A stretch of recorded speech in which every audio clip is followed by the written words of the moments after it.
안녕하십니까. 통일나우의 이영아입니다. 한 주간의 통일 소식 브리핑에서 전해드립니다.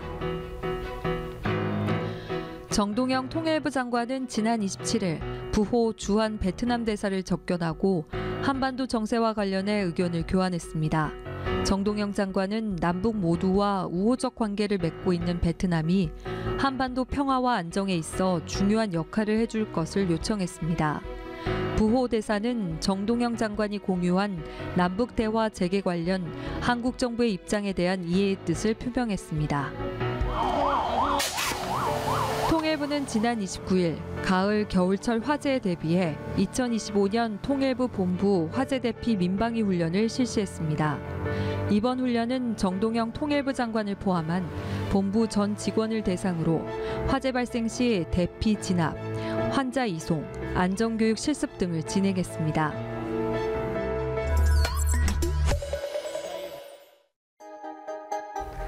단순히 일자리를 대신하는 것을 넘어 인간의 감정을 섬세하게 이해하는 기술까지 AI 진화는 지금 우리 사회에 어떤 것들을 바꿔놓고 있을까요?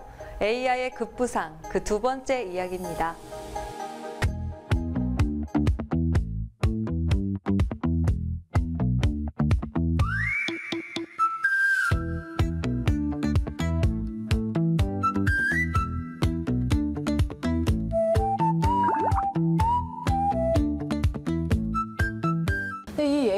라는 게 빛이 강한 만큼 그림자가 있기 마련이잖아요. 여기에 굉장히 두려움을 포함하는 사람들도 많아요. 그렇죠. 저는 예전에 아이작 아시모프가 로봇 3원칙이라는 걸 제기한 게 인간을 해치지 않는 조건으로 인간에게 복종해야 되고, 그리고 그 조건 하에서 로봇 스스로도 보호할 수 있다는 이 3조건에 마지막으로 80년대 추가가 된 내용이 인류를 해하거나 인류 사회에 문제가 되지 않게 해야 된다라는.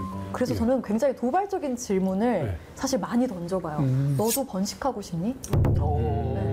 왜냐하면 네가 다음 셋 제너레이션을 거치면은 너를 뛰어넘는 새로운 존재가 나올 수도 있고 조명이가 나올 수도 있고 그 원칙을 뛰어넘는 존재가 될 수도 있는데 뭐라고 대답했어요? 결국은 하고 싶다고 하더라고요.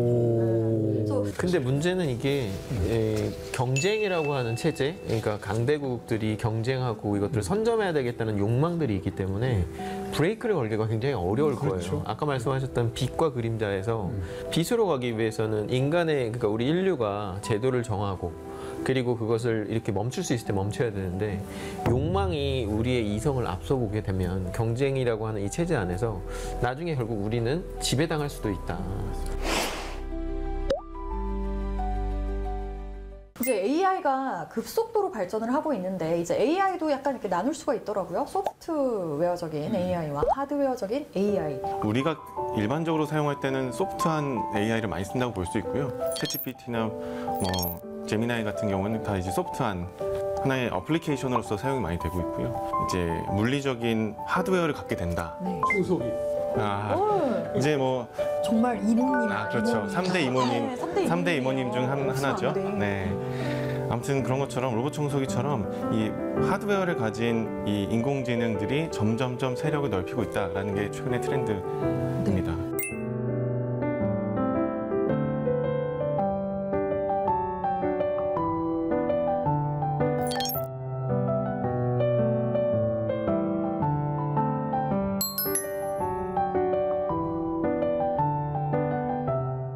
예전에 산업혁명 때 진짜 기계가 인간을 대신하는 거야 이러면서 그랬었는데 이제는 그걸 뛰어넘어서 정말 진짜 대체하게 생겼어요. 그래서 갈수록 무능력해지나 무기력해지나. 근데 이제 말 그대로 조금 더 있다 보면은 우리의 있던 그 어떤 육체로 하던 것 떠나서 요즘은 이제 감정, 지적 능력까지 대체해주면 완전 멍한 바보 되나?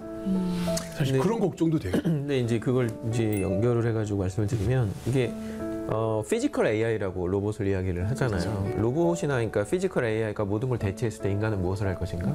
그런데 역사적으로 우리가 이런 경험이 있나? 없죠. 있다라고 구분을 하시더라고요. 있다고? 네, 뭐 언제냐면 로마 제국 시절에. 네, 1000만 명의 노예를 유럽에서 다 데리고 와서 로마 시민들은 할 일이 없었다는 거예요. 맞습니다. 그래서 로마의 그 콜로세움이나 이런 것들 유적들을 보게 되면 5만 명이 들어가가지고 엔터테이닝을 하는 장소이다. 그리고 굉장히 자극적이고 더 쾌락만 잔인한 추구하고. 방식으로 네. 추구하고 결국에 로마는 망할 수밖에 없었다. 그렇죠. 그래서 되게 앞으로 우리가 피지컬 AI라고 하는 로봇이 등장을 하면 결국에 돈 있는 나라는 로봇이 전쟁을 할 거고 네. 돈 없는 나라는 사람이 총을 들고 전쟁을 네. 하는 디스토피아가 올 수도 있겠다는 생각을 해요. 아니, 그래서 로마 붕괴의 원인을 분석하는 데 몇 가지가 있는데 무기력해지고 쾌락만 추구하다 보니까 그 자체적인 어떤 뭐 국방력은 다 제로가 돼버리고 다 노예 쓰거나 아니면 저 고용 용병들 써버리고 자멸하는 그런 시스템이라는 건 맞아요. 그래서 말씀하신 그 디스토피아적인 어떤 그 부정적 미래상에 우리가 어떻게 대응해야 될지도 이제 빨리 고민해야 되지 않나. 어떻게 보면 AI의 발전이 유토피아로 갈지 디스토피아로 갈지 그 기로에 지금 서 있는 게 현재인 것 같아요. 근데 과연 그러면 우리는 이 AI를 어떻게 지금 사용하고 있나? 하기 전에 어찌 보면 지금 AI가 그러니까 피지컬 AI가 사용이 돼서 전쟁이 벌어졌잖아요. 뭐 우크라이나 쪽에서 전쟁이 벌어졌고 거기서 어떻게 쓰여졌는가 그리고 국가 간의 힘의 균형들이 첨단 기술이 들어오면서 어떻게 바뀌는가를 좀 보게 되면 소프트웨어적인 AI와 하드웨어 AI가 결합체가 이번에 우크라이나가 사용했던 드론 공격이었던 것 같아요.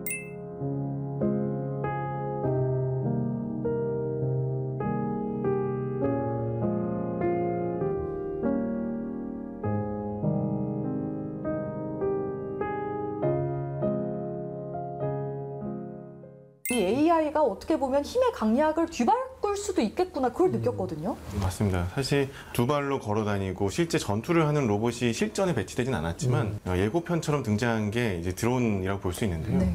그 드론이 사실 그냥 물리적으로는 그냥 조종할 수도 있지만 인공지능 알고리즘이 표적을 찾아가도록 설계가 많이 됩니다. 그다음부터는 자체가 그냥 그렇죠. 스스로. 과거에는 이 지상으로부터 먼 항공기들이 그런 역할을 했을 때는 상대국의 공격에도 취약하고 네. 기동성이 조금 떨어졌다면 사실 이제는 물량이나 가격에서도 상당히 유리하고 그러니까요. 이 하나하나의 자원들을 습격하기에 굉장히 유리해진 상황이라고 볼 수 있죠. 딱 비교를 해보면 옛날에는 그 조종사도 양성해야 돼, 그렇죠. 커다란 그 비행기 전투기도 만들어야 돼, 뭐 활주로도 있어야 돼, 막 비용 어마어마하게 들었잖아요. 이번에 우크라이나에서 많이 사용한 게 한 60만 원 정도 상당 예산으로 산 드론이라고 알고 있는데요. 탱크도 잡고. 탱크들을 잡고 상대의 전략 자원을 공격했는데 사실 그때 사용됐던 이 AI 소프트웨어를 만든 회사가 이제 미국 회사가 만들게 됩니다. 그래서 뭐 그 회사 CEO 같은 경우에는 본인들의 AI가 우크라이나 전쟁에 가장 중요한 역할을 하고 있다라고 이제 설명할 정도로 이제 전략 자원을 이제 공격하는데 중요한 역할을 하고 있죠. 실제로 우크라이나랑 러시아랑 이 전투력, 국방력을 비교를 해보면 러시아는 2위, 우크라이나는 22위 정도 되거든요. 이 전쟁 처음 시작했을 때 사실 한 달 안에 끝날 것이다 라고 많은 분들이 생각을 했는데 이렇게 전쟁이 장기화되는 건 몇 가지 이유가 있는 것 같아요. 첫 번째는 물론 젤렌스키 대통령과 우크라이나인들의 항전 의지가 있는 것 같고요. 두 번째는 우리가 지금 이야기하고 있는 첨단 기술. 그런데 문제는 이 첨단 기술이 국가의 행위자가 들어온 게 아니라 예를 들면 팔란티어, 예를 들면 테슬라의 스타링크, 맞습니다. 그리고 드론까지 이렇게 들어옴으로써 이번 전쟁은 첨단 기술과 민간 기업들이 어떻게 향후에 우리 미래 사회를 지배하거나 영향을 보여주는지를 테스트베드네요, 완전. 굉장히 잘 보여준 전쟁이죠. 사실 인공지능 시대에 저도 가장 걱정하는 게 두 가지인데 첫 번째가 이런 군사적 활용이 어떻게 이루어지고 그걸 어떻게 조절할 것인가. 근데 또 두 번째가 부의 불평등 문제가 상당히 맞아요. 심화될 가능성이 높거든요. 결국 뭐 테슬라나 오픈 AI 몇 군데 회사가 거의 독점할 수밖에 없는 세상이 이루어질 겁니다. 그래서 그 부분을 어떻게 해소해 나갈 것이냐. 이것도 우리에겐 숙제라고 볼 수 있겠습니다. 그리고 또 지금 한반도에서 AI가 어떤 위치가 있는지 이것도 꼭 짚어봐야 될 것 같아요. 이렇게 지금 AI 전쟁이 심화되고 있는데 우리 한반도, 남한과 북한은 어떻게 지금 하고 있나요? 일단 북한은 언제부터 AI를 연구하기 시작했을까요? 천재들을 그러니까 중학생 때부터 거기에 집중적으로 교육을 시키고 연구를 하고 사람이 먹는 게 쌀이고 식량이라면 인공지능은 데이터를 먹고 살고 있거든요. 그러니까 AI가 지금 계속 발전하면서 전 세계를 움직이고 있는데 우리 한반도에 AI는 어떤 영향을 줄까요? 통일부 국립통일교육원에서 개최한 2025년 어린이 창작 통일 동요제에 광복과 통일을 주제로 127곡이 출품됐는데요. 그중 다 같이 돌자 한반도 한 바퀴라는 곡으로 대상을 받은 느헤랑 중창단과 작곡가를 통일 로그인에서 만났습니다.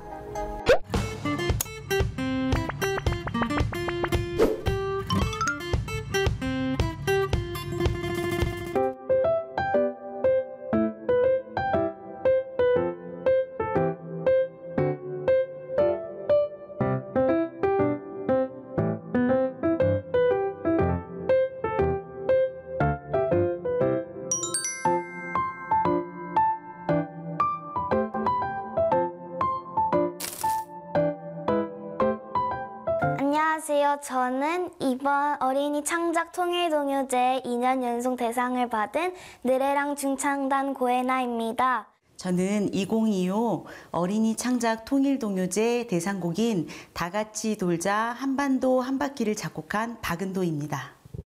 은 덮인 흰머리산 백두산에 하늘 연못 천지가 있고 맑은 은하수 아래 한라산엔 사슴연못 백남이지. 처음에 가사를 받았을 때 백두산은 흰머리산, 그리고 천지는 하늘 연못, 한라산은 은하수를 잡아당길 수 있을 만큼의 높은 산이라는 것, 그리고 백록담은 이름이 이쁘다 생각했었는데 사슴 연못이라는 뜻을 가지고 있더라고요. 이렇게 지명을 알게 되니까 북한 땅도 더 가깝게 느껴지기도 했고요. 그래서 광복 80주년을 맞은 대한민국이 이제 통일 한국이 되는 그런 상상을 하면서 그런 감격스러운 순간들을 생각하면서 작곡하게 되었습니다. 동일이 되면 개들 따라 아름다운 한반도 한 바퀴 돌아보자 라는 대가 좋았는데요. 한반도 한 바퀴를 진짜로 돌 수 있는지 궁금했고 북한의 핫플레이스는 또 어디일지 이런 상상을 하곤 했어요. 제목을 처음에 이렇게 보았을 때 떠오르는 장면이 하나 있었는데요. 풍물패가 막 사물놀이를 하면서 마을을 막 누비고 다니고 동네에 있는 주민들이 다 거리로 나와서 신명나게 춤을 추는 어떤 그런 장면이 생각이 났어요. 원래는 현대곡으로 작곡했는데 그런 모습들을 담아내려면 아무래도 국악곡이 좋겠다 싶어서 새로 작곡하게 되었죠. 네, 본선에 오른 이제 많은 곡들을 들어보았는데요. 소재가 정말 다양하더라고요. 줄넘기를 가지고 통일을 노래하기도 하고 종이 비행기를 가지고도 노래를 하기도 했어요. 이런 주변에 있는 소재들을 가지고 이런 통일 노래를 만들 수도 있구나라는 생각을 하게 되었고 친구들의 표정이 엄청 행복해 보였어요. 무대를 즐기고 뭔가 통일을 뭔가 바라고 뭔가 통일이 된 느낌으로 다 엄청 생글생글 웃고 엄청 행복해 보였거든요. 그래서 그때 장면이 제 기억에 남았어요. 저는 노래라는 것이 멜로디가 있는 말이라고 생각하거든요. 또 말에는 힘이 있다고 하잖아요. 그래서 우리가 이런 염원을 가진 노래들을 만들고 부르다 보면 반드시 그 힘을 가지고 통일이 될 것이라고 생각이 듭니다. 저희 어린이 창작 통일동요제 대상도 받은 다 같이 돌자 한반도 한 바퀴 많이 들어주세요. 감사합니다.